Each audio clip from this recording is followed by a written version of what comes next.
The Indian Wars were the longest-running conflicts in U.S. history, spanning over 6 decades and covering an era that saw the rise and fall of landmark events like the Alamo, the Mexican-American War, and the Civil War. This extended series of battles, raids, and skirmishes between the nomadic horse warriors of the Great Plains and the United States military, along with settlers and traders, left an indelible mark on the history of the American West. With casualties numbering as high as 20,000 on both sides, the Indian Wars transformed the so-called Wild West into one of the most dangerous and violent regions in American history.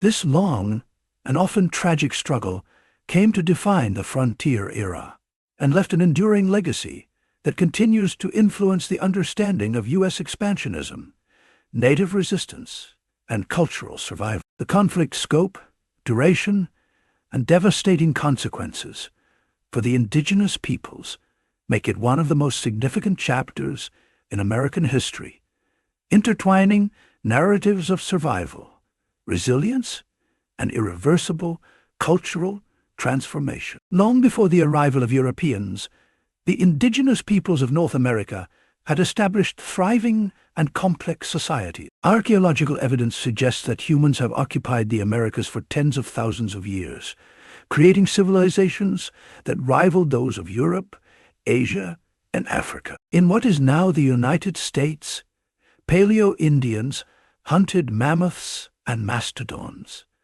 later transitioning into archaic Indian cultures that flourished between 5,000 and 1,000 BCE. These hunter-gatherers left behind remarkable evidence of their existence, such as cave art and sophisticated hunting techniques, including driving bison into kill sites on the eastern Colorado plains. They developed tools and techniques that allowed them to adapt to a wide variety of environments, ranging from dense forests to open prairies. Over time, these groups evolved into agricultural societies, cultivating crops like maize, beans, and squash, which became staples of their diets. This agricultural revolution enabled the establishment of permanent settlements, fostering the development of political systems, trade networks, and rich cultural traditions that defined indigenous life for millennia. By the time Europeans arrived in 1492,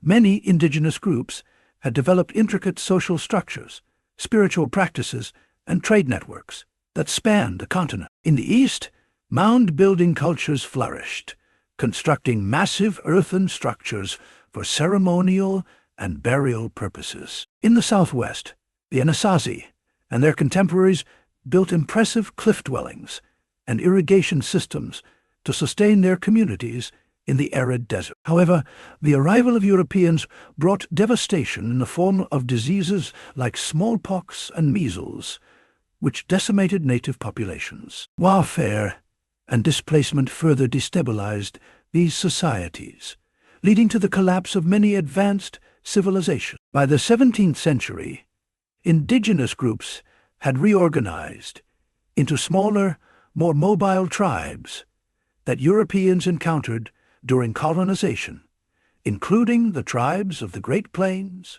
who would become central to the Indian Wars. This profound cultural upheaval set the stage for centuries of conflict as indigenous peoples fought to protect their lands, livelihoods, and identities from relentless colonial expansion. Two pivotal elements shaped the rise of the Great Plains warrior culture: the horse and the buffalo.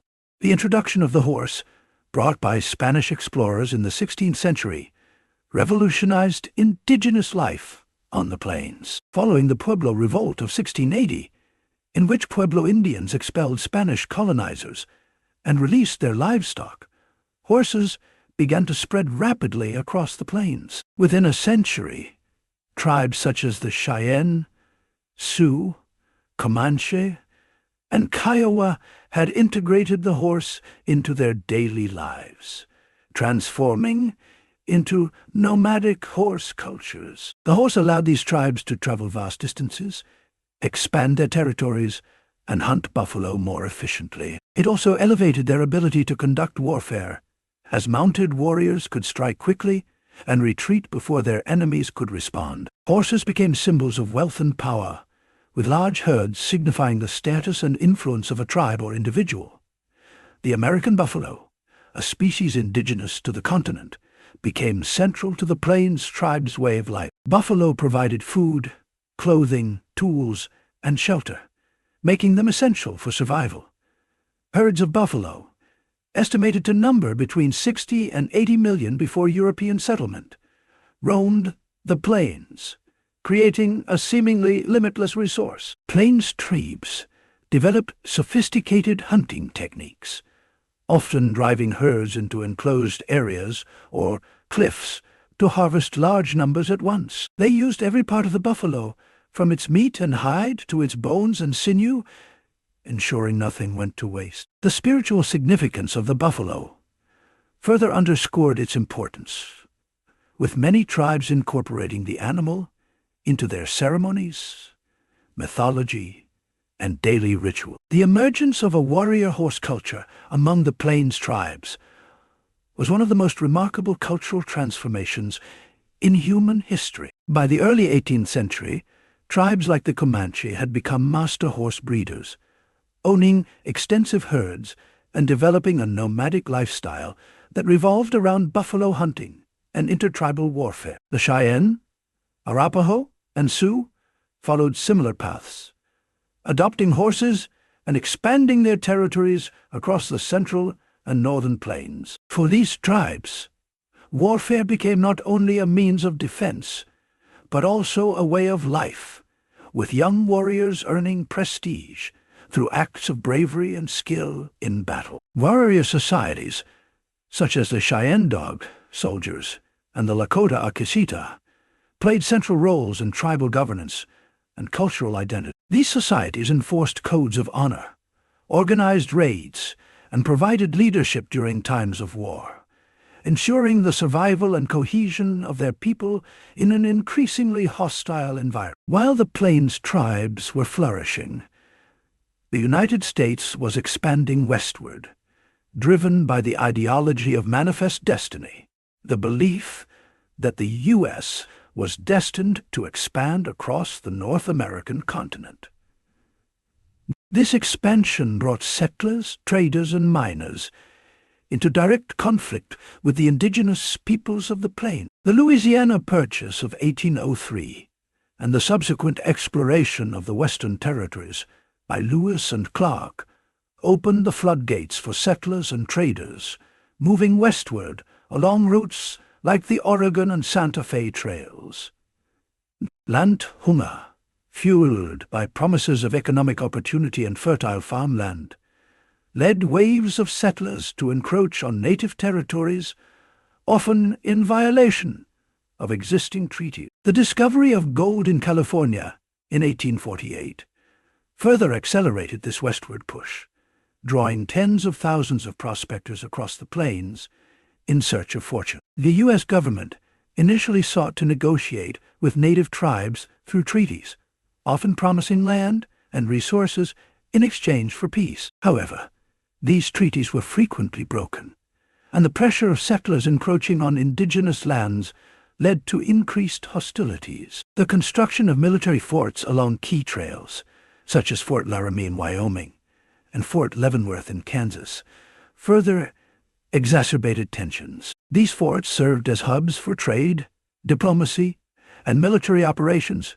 but also became flashpoints for conflict, as they symbolized U.S. encroachment on native lands. By the mid-19th century, the stage was set for a series of violent conflicts that would pit the Plains tribes against the U.S. military settlers. The relentless expansion of railroads, which carved through sacred lands and hunting grounds, added another layer of conflict as tribes fought to preserve their autonomy and way of life in the face of technological and cultural upheaval. The Indian Wars began in earnest during the mid-19th century, with key flashpoints, including the Grattan Massacre of 1854 and the Minnesota Uprising of 1862. The Grattan Massacre occurred near Fort Laramie when a young U.S. officer, Lieutenant John Grattan, attempted to arrest a Lakota warrior accused of stealing a cow. The incident escalated into violence, and Grattan and his men were killed,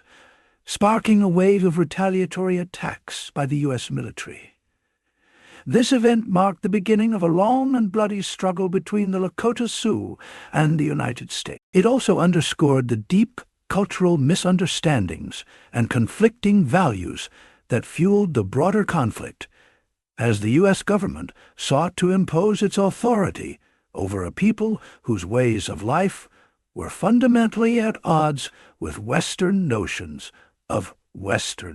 Property and law. The Minnesota Uprising, also known as the Dakota War of 1862, was a large-scale rebellion by the Dakota Sioux, who were frustrated by broken treaties and starvation on their reservation. The U.S. government had failed to deliver promised annuities, leaving the Dakota to face famine and destitution.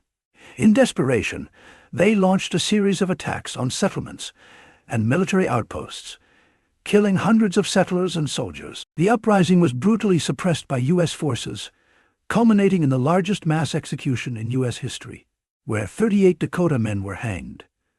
The remaining Dakota were forcibly removed from Minnesota, their land seized for white settlement. This brutal episode reflected the broader dynamics of the Indian Wars, as Native resistance was met with overwhelming force and systematic displacement, further eroding the tribe's ability to sustain their cultures and communities. The U.S. Army played a central role in the Indian Wars, establishing a network of forts across the plains to protect settlers and enforce federal policy. These forts, including Fort Laramie, Fort Kearny, and Fort Riley, became hubs for military operations and negotiations with Native tribes. Soldiers stationed at these forts faced harsh conditions, including extreme weather, isolation, and the constant threat of attack by Native warriors.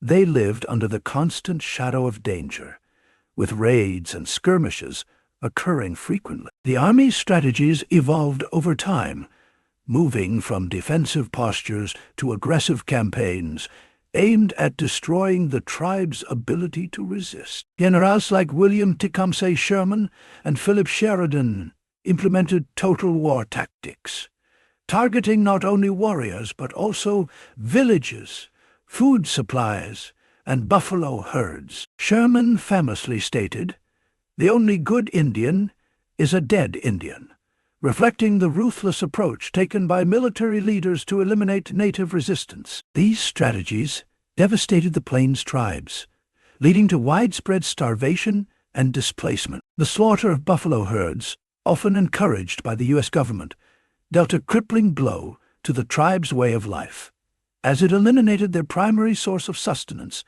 and economic stability. The construction of railroads through the plains further intensified the conflict, as the U.S. Army used the new transportation networks to mobilize troops and supplies, enabling them to launch more sustained and far-reaching campaigns against Native populations. Some of the most significant campaigns and battles of the Indian Wars included Red Cloud's War, 1866 to 1868, led by the Oglala Lakota chief Red Cloud.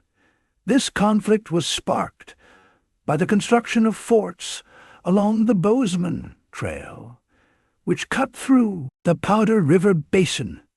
Red Cloud's forces successfully harassed and besieged U.S. forts, culminating in the Fetterman Massacre, where 81 U.S. soldiers were killed in an ambush. The Great Sioux War, 1876 to 1877. This conflict centered on the Black Hills, which were sacred to the Lakota but had been invaded by miners after the discovery of gold. The war's most famous battle was the Battle of the Little Bighorn, where Lakota, Northern Cheyenne, and Arapaho warriors, led by Sitting Bull and Crazy Horse, defeated Lieutenant Colonel George Armstrong Custer and his 7th Cavalry. The Apache Wars, 1861 to 1886, fought in the Southwest.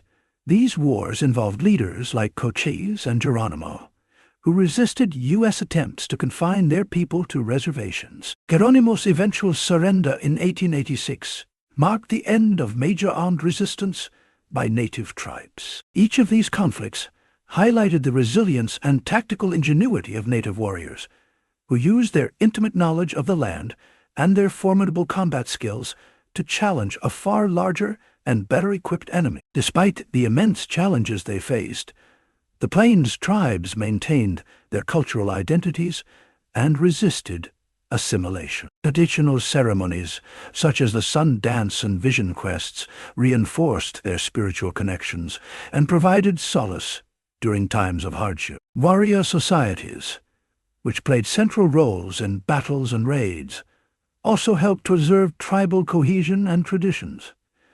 The end of the Indian Wars in 1890, marked by the tragic massacre at Wounded Knee, signaled the closure of the American frontier. However, the legacy of the Plains tribes